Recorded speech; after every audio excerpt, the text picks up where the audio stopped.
All right, welcome back to 656 Sports and Things. I'm your host, Nathan. This came out a little while ago regarding the National Basketball League of Canada. This actually came out about 4 weeks ago in the one of the papers out of Cape Breton that the NBL is currently looking at returning to the court sometime in December. Makes it a huge deal. The biggest thing would be, where do you put it? Half the league's team are in Ontario, half the league's teams are in Atlantic Canada. Now, the issue in Atlantic Canada, our current numbers of our current global situation are actually pretty good. Not amazing. They're actually pretty good, and Cape Breton has low numbers because, well, Cape Breton has a low population. They have a very high amount of hotels and things like that of that fun to host teams. So what you could do is essentially host the teams at Centre 200. You could also do it in Halifax, but Halifax, you'd have a harder time controlling people. Just because there are more people here in Halifax, it will be harder to tell people to not go out and do things in Halifax, more so than I would assume Cape Breton. Now, on the downside, Cape Breton doesn't have an NBL team this season, and it's not likely the Islanders will even come back next season. Although on the plus side, the Nova Scotia government just in a statement said, hey, they are looking to have fans at game. Cape Breton Centre 200 can have 1,700 and change at games. And I know the Mooseheads here in Halifax at Scotiabank can have a few more. Scotiabank is a bigger center. The other thing is, there's another building that you can have it in Cape Breton, the Centre Atlantic. It has a couple of different courts. You can do that. The only issue about this would be getting American players to Canada.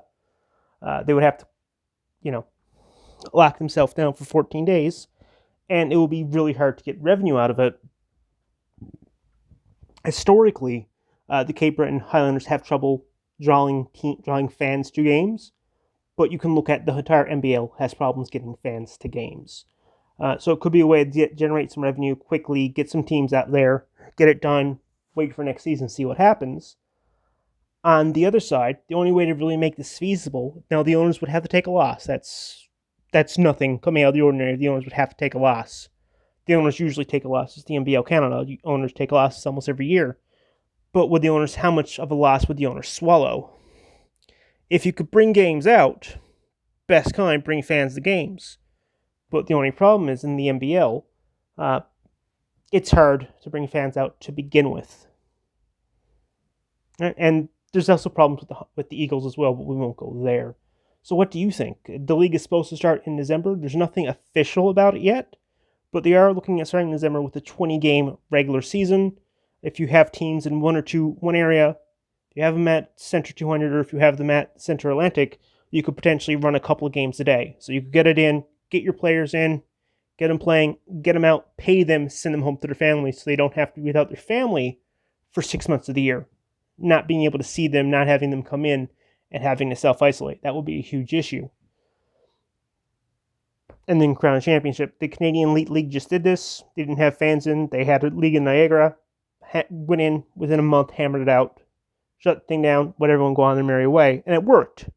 The NHL did a bubble, did two bubbles. The NBA did a bubble. Major League Baseball right now is doing a bubble for their playoffs. And also the Canadian Premier League did a bubble in Charlottetown.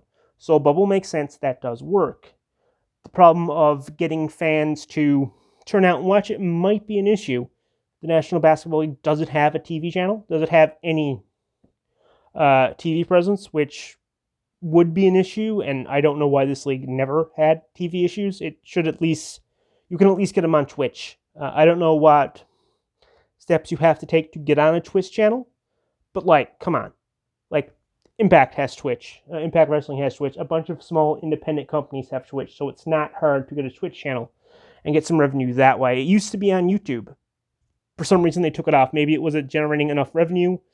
But if they're not generating enough revenue for a league channel, there's at least 1,000 NBL fans who would watch games, and you only need 4,000 people on YouTube to generate some income. I don't know why they took games off YouTube. They do have their own streaming service, but that really only appeals to the hardcore basketball fans who want to watch it, and it makes it really hard to be accessible to people. There's an issue there. But let me know what you think in the comments below. The NBL is looking at a hub city in Winnipeg. Not in Winnipeg. In Winnipeg, yeah. The CFL was looking at a hub city in Winnipeg. The NBL is looking at a hub city in Cape Breton. Let me know if you think this works. If it doesn't, let me know as well. Make sure to hit like and subscribe if you're just browsing your way upon this video. And if Cape Breton isn't the hub city, where else could you see a hub city being? Could we even get a season this year? I wish we would be able to get a season this year, but there are no guarantees. Someone from the Herald actually talked to the deputy commissioner, and they said, I would love to know what's going on with the league. However, we don't know. And one of the other things, the big issues coming out of this as well, is what happens if there's a G League. If there is or isn't a G League.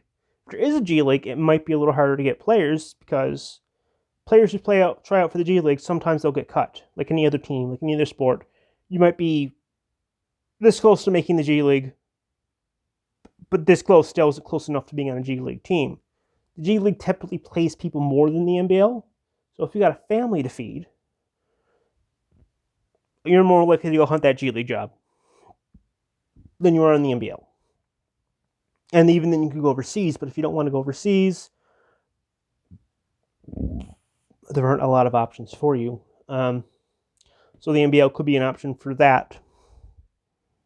So let me know what you think. I would love to see the NBL back. I would even love for them to have a better way to watch the games and make it more accessible. Right now, all we have is an app that it's a pay for app. I like paying for things. I understand supporting the league and things like that, but it was just on YouTube. It was on YouTube a year ago. So why aren't your games on YouTube? Why don't you make it more accessible for your fans to watch it? People want to watch your games. There are people in the buildings. This is happening, but make it easier for it to be accessible, even if it's just this season and you get it on, say, CBC Sports. If you just localize it and get it on Eastlink. The Hurricanes have some of their games televised locally on Eastlink. So why can't you just use Eastlink? Use a Rogers TV in Ontario. Just do that to get the games out there. Because if people aren't watching your product, people aren't going to pay money for it. Which is what it boils down to. And exposure is a huge issue with this league. We could actually potentially as well, if Cape Breton isn't the host city, we could end up seeing PEI. PEI does have experience as a host city. It hosted the Island Games for the Canadian Premier League. There weren't a lot of fans there. However, it got it done, came out, did it, and moved on. And then they reset for next year. They're looking to actually have fans in games and have teams play in their actual building. So let me know what you think down below. Make sure to hit like and subscribe if you're just browsing your way through and like this content and share this content. Have a great day and goodbye.